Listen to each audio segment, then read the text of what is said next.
આજના ગુરુ પૂર્ણિમાના ઉત્સવ નિમિત્તે સમગ્ર ભારતમાં મહાન ઉત્સવ ઉજવાઈ રહ્યો છે, પરંપરાથી ઉજવાઈ રહ્યો છે। ઋષિમુનિઓએ આપણને ધર્મની પરંપરા જળવાઈ રહે એવો સાચો સંદેશો કહ્યો છે।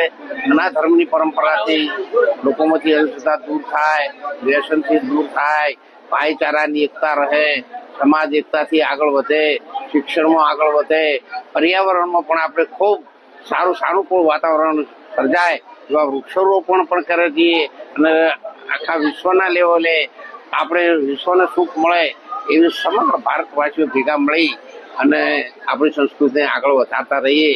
અને એકતા એ જ આ દેશનું મૂળ છે, એકતા એ જ આપણું સંગઠન છે અને એકતા એ જ આપણો વિકાસનો પાયો છે।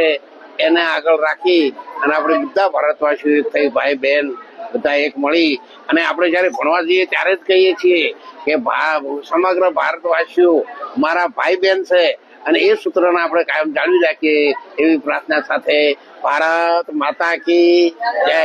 ભારતની નારી શક્તિનો ભારત માતા કી જય।